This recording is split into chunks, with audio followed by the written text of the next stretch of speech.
La CAN U17 2017 au Gabon démarre à Port-Gentil dans un contexte marqué par la crise liée à la baisse du prix du baril de pétrole.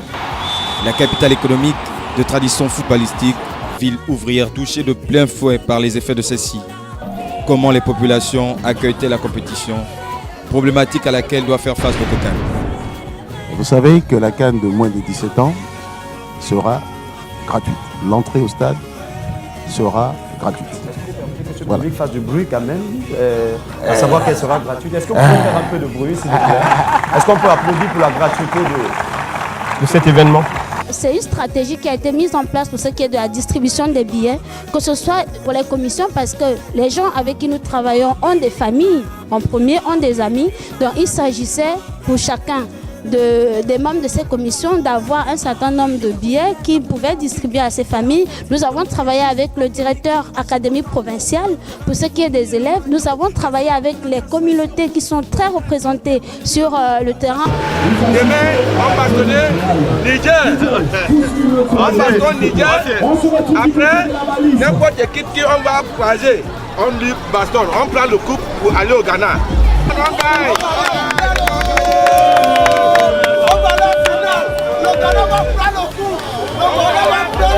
Et d'autre part, il ne faut pas oublier que nous avons eu une poule très intéressante avec l'équipe du Gabon, notamment. Donc l'esprit patriotique a fait qu'il fallait venir supporter le pays, même si derrière, après, on a continué à venir au stade parce que c'est aussi cet aspect sportif que nous voulons encourager. La province Logoué-Maritime, Port-Gentil en particulier, est une terre de football. Okay? Donc les gens sont des passionnés. Et puis ça faisait depuis plusieurs années que Port-Gentil n'avait pas reçu une compétition aussi importante que celle-là. Donc il y avait un engouement populaire parce que c'était la première fois. Du côté des infrastructures sportives, si le stade est fin prêt, la pelouse reste la grande inquiétude. Vous l'avez remarqué, le stade, qui n'était pas fin prêt pour effectivement accueillir un certain nombre de compétitions. On a eu des problèmes effectivement de pelouse qui n'avaient pas poussé comme on l'aurait souhaité. On a eu un problème effectivement d'engrais qui n'avait pas effectivement donné les résultats escomptés. Les matchs se sont joués. Et ce problème a été effectivement réglé.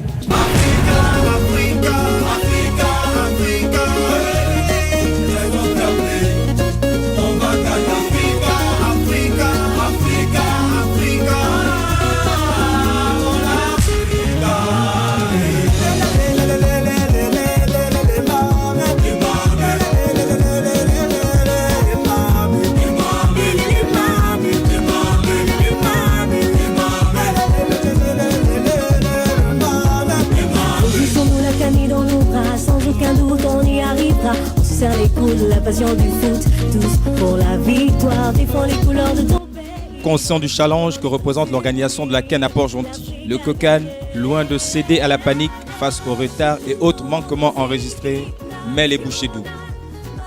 Alternant réunions de préparation et visites sur le terrain avec comme seul objectif être prêt le jour J. Département par département, tout est passé au crible. La communication autour de la compétition consiste en des opérations de street marketing à travers des caravanes dans la ville, rencontres avec les communautés, implication des élèves.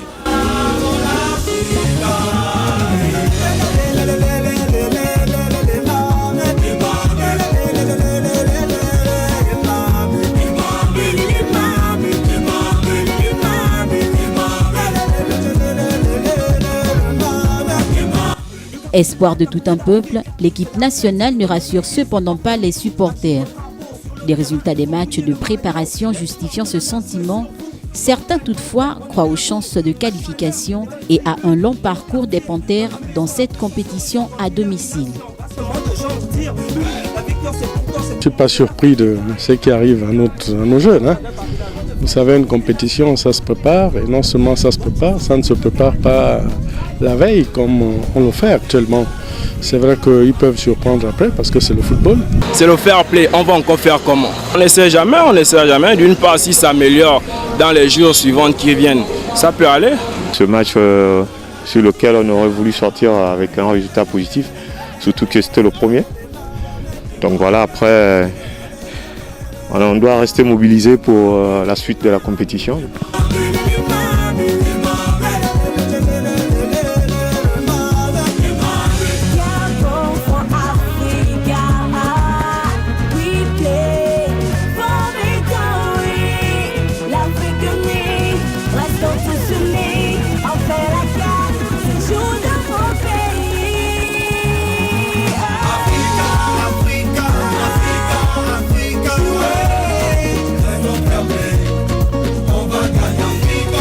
Coup de sifflet final.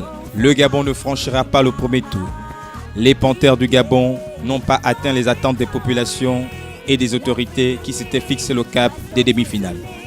Fin de la compétition pour le pays hôte de la CAN U17 au Gabon. Rien ne peut être obtenu sans l'effort. Donc il faudrait que l'on persévère dans l'effort pour obtenir un certain nombre de résultats.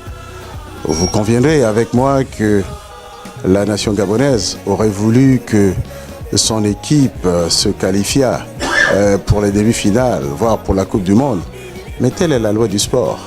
D'autres ont été peut-être meilleurs que nous, mais qu'à cela ne tienne, il faudrait que nous redoublions d'efforts pour que nous puissions aussi, dans 2, voire 4 ans, atteindre ce niveau de compétition.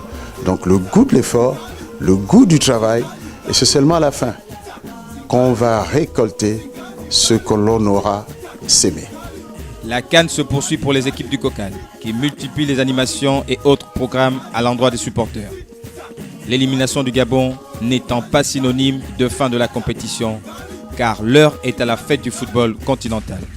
Est-ce qu'on peut encourager?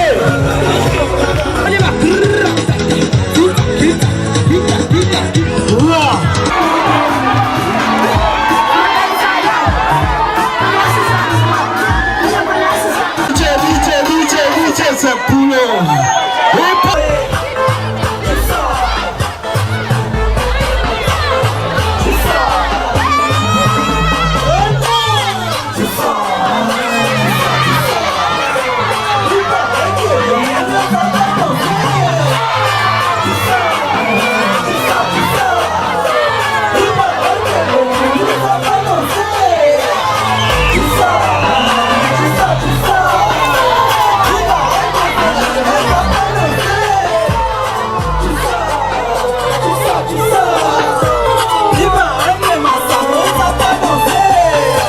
Rempli que des PD. J'ai voulu me faire tomber mais j'ai l'équilibre. On sait qui est qui et on sait qui veut percer. C'est un phénomène, tu fais la mise de mettre dans mon lit. Je suis équipé, la plupart de mes rêves ont kiffé. Mon rap c'est la bonne, faut pas le rater, faut le sniffer. Ils m'ont fait du bruit et que l'on vide. Je peux pas me contenir, remplir et faire. Là maintenant je fais la crise. Les rideaux sont tombés pour le Cocan avec le coup de sifflet de cette demi-finale Ghana-Niger. C'est le moment de jeter un regard sur le travail accompli durant ces semaines. Ça a été une très belle aventure et je ressens 2 sentiments. Le premier est un sentiment de joie de voir la jeunesse africaine compétir en cultivant un certain nombre de valeurs qui ont pour nom fraternité, solidarité. Et deuxièmement, un sentiment de fierté. Fierté d'avoir eu, avec toute une équipe engagée, à organiser cette compétition en respectant les standards de la CAF et en apportant, autant soit peu, de la joie auprès des populations port-gentillaises. Nous sommes fiers et cela prouve également que Port-Gentil a toujours été une ville sportive, une ville de paix, une ville de fraternité. Et je pense que tous les jeunes qui sont arrivés pendant cette semaine, pendant ces 2 semaines à Port-Gentil ont dû constater que la population port-gentiaise était une population ouverte à l'ensemble de tous les Africains. Par jour, nous attendions 50 journalistes par jour, donc par jour de match. mais nous en avions parfois 40. Aucun média ne s'est plaint jusque-là. Tout le monde m'a trouvé plus ou moins ouverte et gentille parce que j'étais toujours à l'écoute de leurs préoccupations. Ici à Port-Gentil, tournait autour d'une population de 800 à 1000 accrédités. Mais nous avons eu des flux considérables lors du premier match, vu que le chef de l'État était là. Il est venu avec toute sa délégation et toute cette délégation, nous avons dû absorber le flux qui devait normalement passer par Libreville, mais nous avons produit ces accréditations, ce qui fait qu'aujourd'hui nous avons une population de plus de 1350 approximativement accrédités au niveau de Port-Gentil. On ne peut pas s'auto-juger, c'est à vous, c'est aux autres de dire s'ils sont satisfaits, mais je crois que dans l'ensemble, on a fait de notre mieux. Tous ceux qui devaient être accrédités l'ont été dans les temps, selon la procédure. Donc je crois qu'on peut dire qu'on est satisfait. On n'en voit pas souvent des compétitions d'une telle envergure à Port-Gentil. Donc je remercie encore les autorités qui ont facilité justement le déroulement des deux compétitions, parce que là on est quand même à la deuxième et en espérant que très bientôt on pourra encore abriter sous une autre forme une compétition, peut-être pas que dans le football mais dans les autres sports aussi, pour encourager justement. Et oui, mon homologue là justement de la CAF nous parlait du hand. Écoutez, ce sera le bienvenu à Port-Gentil.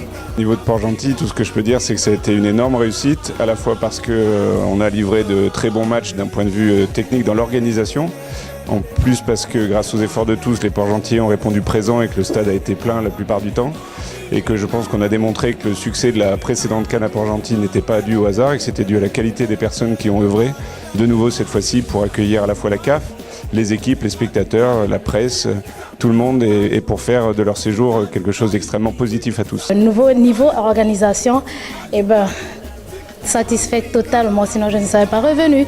Donc je remercie les membres de l'organisation et je remercie aussi toutes les équipes qui ont participé à la CAN. Vraiment, toutes les équipes ont bien joué. Malgré la défaite aujourd'hui, c'est pas grave, mais il y a des jours à venir. Donc chapeau.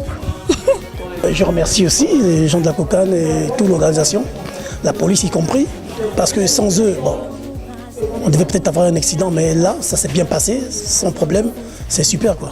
Et ils ont été à la hauteur de la mission qui leur a été confiée. Déjà, ce n'était en fait qu'une répétition de ce qui avait été déjà fait en janvier. Donc pour la plupart, ils connaissaient les tâches qui étaient les leurs. Et même si pour cette édition de la CAN moins de 17 ans, on a rajouté quelques volontaires qui n'avaient pas été avec nous en janvier. Mais globalement, ils ont atteint leur objectif. Nous sommes dans un pays qui regorge plusieurs nations. Nous avons le Ghana, nous avons le Congo, nous avons encore des équipes qui ont participé à la Coupe d'Afrique des Nations. Alors c'était là pour nous l'objectif premier, c'était de toucher ces populations, de leur montrer et de leur informer que la CAN se joue et que la CAN c'est fun, que la CAN c'est l'affaire de tous. Et alors en collaboration avec le marketing bien évidemment, nous avons mis en place des stratégies, donc des stratégies qui sont des stratégies qui ont notamment fonctionné en termes de remplissage et en termes d'information auprès de la population, parce que nous sommes la commission communication et notre objectif justement d'abord c'est de donner l'information et la bonne information. Tous les événements sportifs sont toujours chapeautés, accompagnés par un programme de volontaires. Ce sont des chevilles ouvrières, ce sont ces personnes-là qui sur le terrain partagent leurs connaissances, leur savoir-faire et qui les mettent au service de l'organisation de tel événement.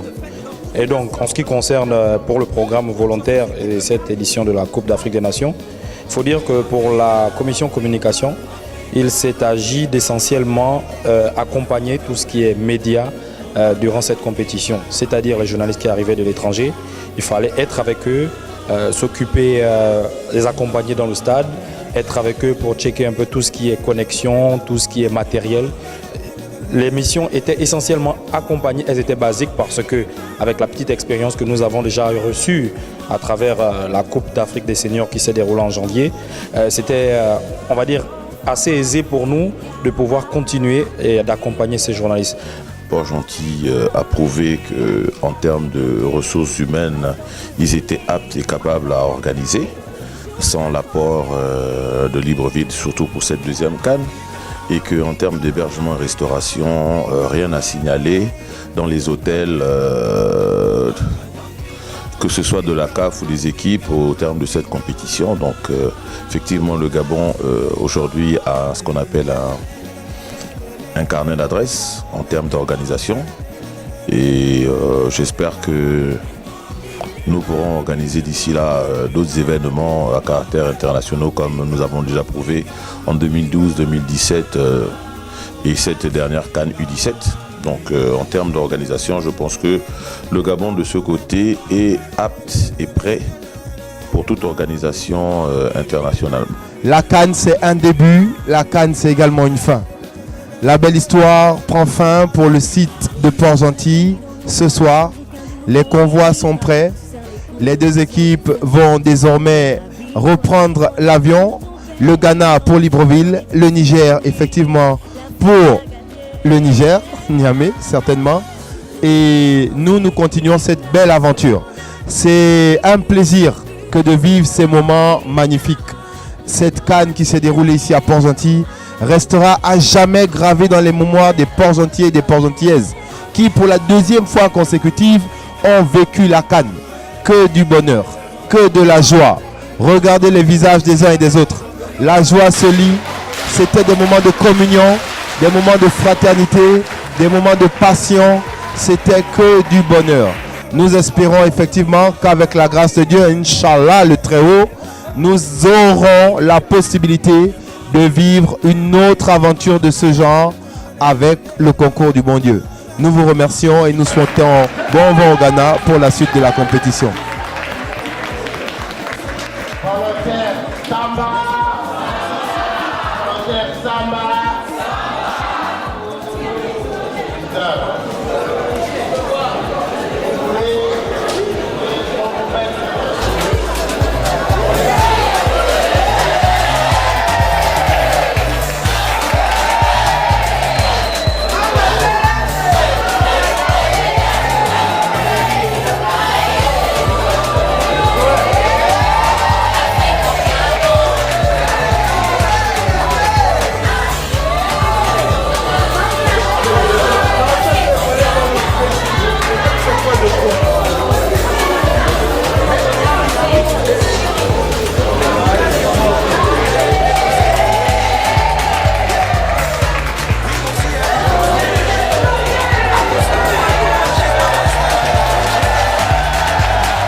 c'est pas bon.